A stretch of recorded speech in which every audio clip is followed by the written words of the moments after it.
Hello guys! Sorry we're not on campus, but I'm going to try to muddle through this as best as I can. We are on, for my cosmetology class, we're on chapter 21. We are going to talk about hair coloring and color theory. So we're going to try to get through this as much as I can. I'm going to give you 3 code words, and I want you to email them to me after you watch this. I'll also give you a couple of assignments to work on. One of them is going to be to create a color wheel out of things around the house and send me a picture of it. But we're going to talk about the color wheel, complementary colors, secondary, tertiary, and neutralizing these colors. So if you turn to page 670, that'll get us started on hair coloring. It says, understand why people color their hair. It's important to have an understanding of what motivates someone to color their hair. This information helps determine which products and hair color services are appropriate for your client. A few common reasons clients color their hair include to cover up and blend the gray, which I'm gonna need some help, ladies. Enhance existing color, so maybe they have a very neutral brown. They're really wanting to make their brown pop. Create a fashion statement of self-expression. We see a lot of vivids that are used, a lot of peekaboos that come out. I know so many times they're calling them money pieces now. It's a new term for me. Create a fashion statement, correct unwanted tones. So that's going to be where we get into color theory. Color correction can make you some good money, especially when people decide to become mad scientists at home and realize, oh, I'm in a little bit over my head. Accentuate part of a haircut. So we notice like sometimes people will get an undercut and then they will color that a vibrant color or vice versa. Many people experiment with hair coloring. I started coloring my hair when I was 14 because I found my first gray and I just wanted to have fun. So we'll talk about experimenting with hair color, knowing your client and what they will be comfortable with. Pictures are worth 1,000 words when your client comes in, and knowing which developer to use on their hair, if you're going to use lightener, using it the proper way. So there's a lot of information in this chapter that's going to be very beneficial for your career. It says review hair facts, hair structure. So in the hair structure, we have the cortex, the medulla, and the cuticle, which is the outer layer. So ignore my terrible drawing skills, but on the outside is going to be your cuticle, and then in here is going to be your cutex, or cortex, sorry. I knew I said that wrong as soon as I did it. Cortex. And then you have the medulla. The medulla is not always present on everyone. You notice that little girls or little kids have really fine hair that tends to tangle. I believe it's because that medulla is not in there. The hair kind of hardens as life goes on and becomes a little sturdier, and then you'll get your medulla as well. So if we look at this from a side angle, when we're going down the hair, and you guys can, I'll try to send you some pictures. I believe there's some in the books. So the cuticle kind of lays like shingles down the hair shaft to protect it. Sorry guys, you might hear my kid and the dog running in the background. So these are our little shingles, and when we apply developer or we perm or use any kind of chemical solution, it lifts these shingles and pushes those molecules down underneath into the cortex of the hair shaft. So we'll call this our medulla, right in the middle. We're going to say the medulla is present. So what it does is it lifts that up,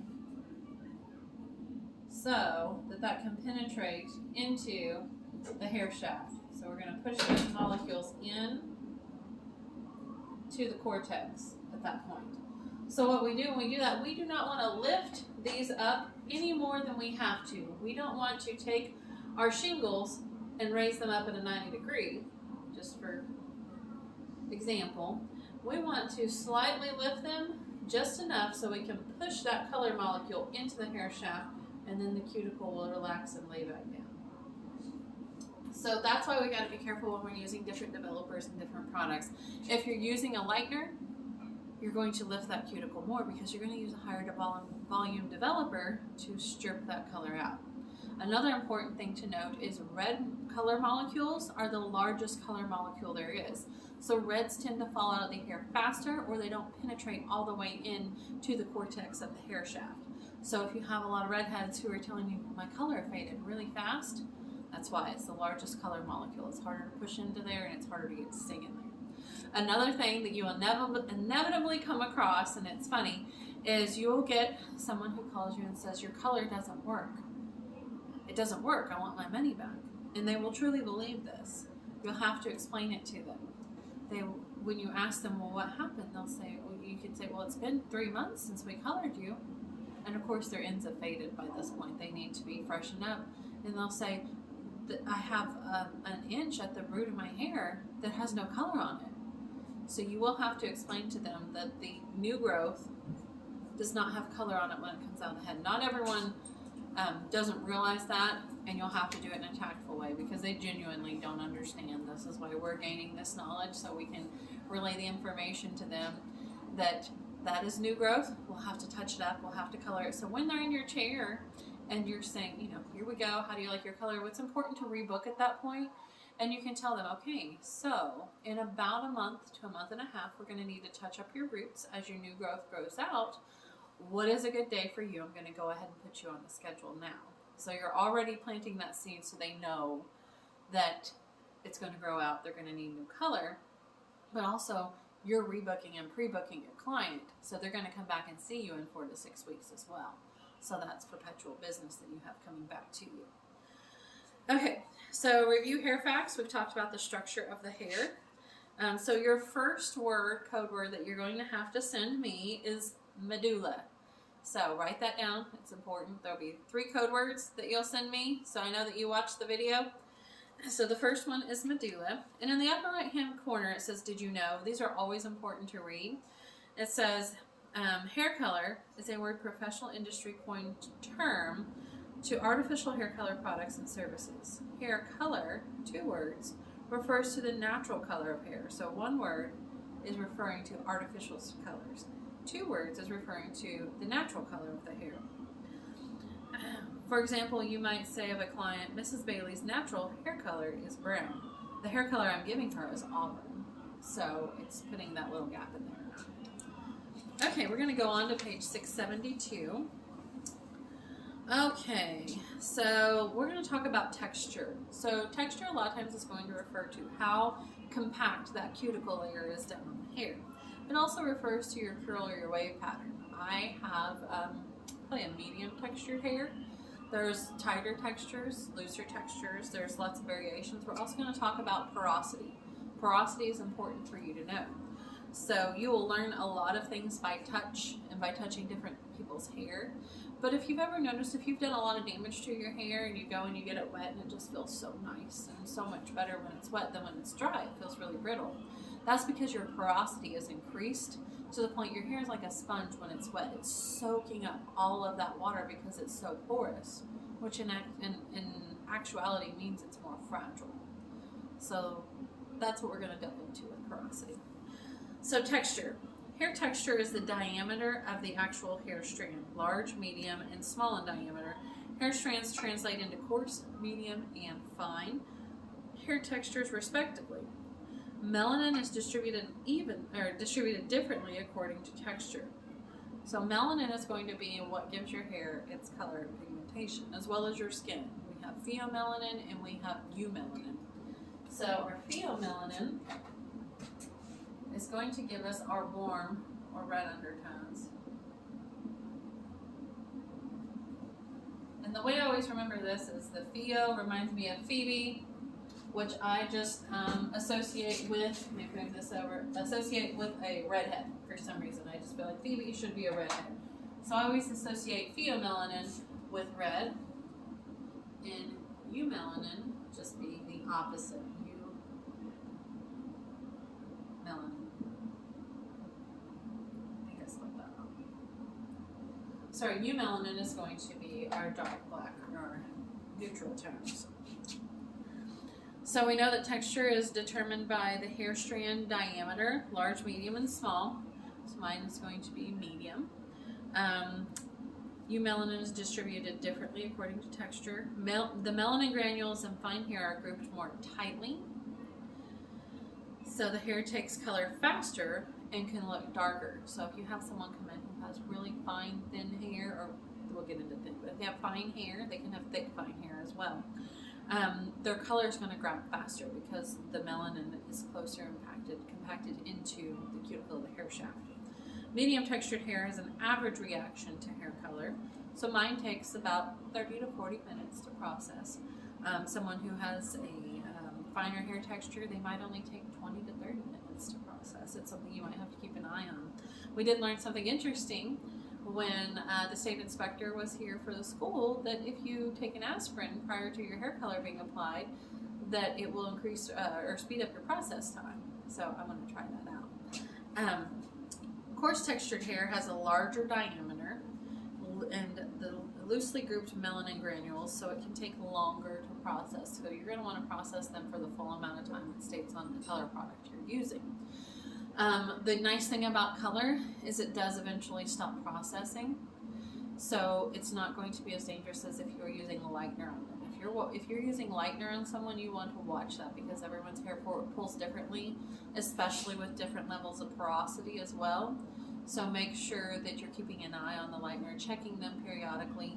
I don't think I've ever dove into a highlight or a lightening treatment with a 40 volume developer, unless maybe I'm using an additive such as Olaplex that will tone that developer down to a 30. So additives like that will sometimes bring it down a level. So you want to make sure you're being very careful with that. Now, with color, generally we use a 20 volume on average. It can vary. If someone has more porous hair, which we'll get into in the next paragraph, then you could probably use a 10 volume developer on them. If someone tends to get hot roots like myself, but I have gray, so I need something that's going to lift that cuticle up because my cuticle is tightly compacted. I want something that's going to lift it. I would like to use a 20 to lift it, but I tend to get what we call hot roots, or those warm tones of that virgin hair tends to process faster. So if you use a 20 on me, I'm going to have a halo all the way around my head. So what we do for me is we'll mix a 10 and a 20, which gives you 30. Let's talk about that for a moment. So we use a 10 volume, equal parts, plus a 20 volume developer, equal parts. And I'm sorry, this is a mirror image for you guys, I believe. Equal parts. So that would give you 30 volume. But we've used two different bottles here. So we're going to divide that 30 by 2, which actually will give us a 15 volume. The same would go for a 20 and a 30. If you used a 20 and a 30 volume, 20 plus 30 is 50, but you use two different bottles. So you're going to divide that 50 by 2, you're going to get a 25. Or if you want to use 40 and 70, which would not be very often, but if you have someone with a tighter packed cuticle and you're trying to lift them, that's for lightener, then you would use maybe a 40 and a 30, mix them equal parts, which equals 70, and divide it by the two bottles that you use. 70 divided by 2 is 35. And we'll go over that more in class too. But I'm probably going to email you all some questions on that just so you can really grasp the concept. Okay, so texture. We know that fine hair can take color faster, medium hair takes an average reaction, coarse texture has a larger diameter, loosely grouped melanin granules, and can take longer. Density, so that's going to refer to thickness. Another aspect of hair color that plays a role in hair coloring is density. Hair color density is the number of hairs per square inch. So you can have coarse, thin hair, and a lot of people, especially those who don't know or have the knowledge that we have, you can have coarse, thin hair, or you can have thick, fine hair. Those are highly possible. You can also have coarse, thick hair, or fine, thin hair, which are more common, but it's still possible to have the opposite. Porosity refers to the hair's ability to absorb moisture. Porous hair accepts hair color faster. So if someone has porous ends, you're going to want to, and we actually do that with our mock state board, we avoid the porous ends and we pull it through later on. So if you're doing a hair color on someone and you know their ends are kind of more porous than the rest of their hair, you're going to avoid the ends of the hair And then the last few minutes you'll go through and you'll pull that color through to freshen those ends up.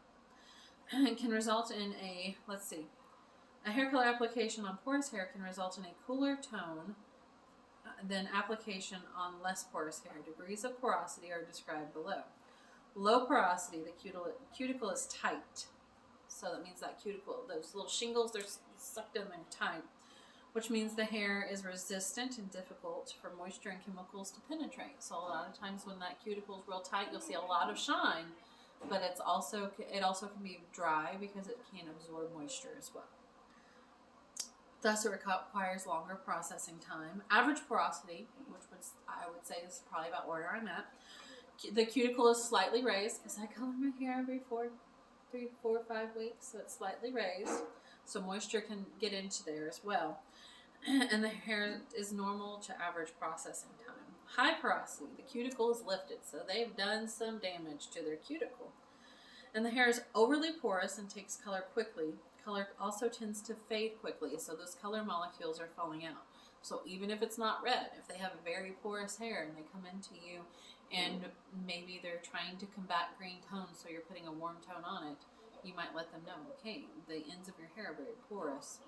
It's going to take some time to get this into shape. We're going to need to do regular trimmings. Walk them through what it's going to take.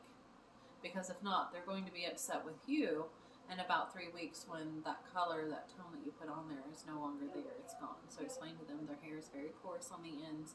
They're going to need some treatments, deep conditioning treatments. It's probably not going to stay as long. And they're probably going to need regular trims until we can get the hair back into shape. Okay, so we're going to look at page 673. Identify natural hair color and tone. So, I'm going to grab my trusty little board here.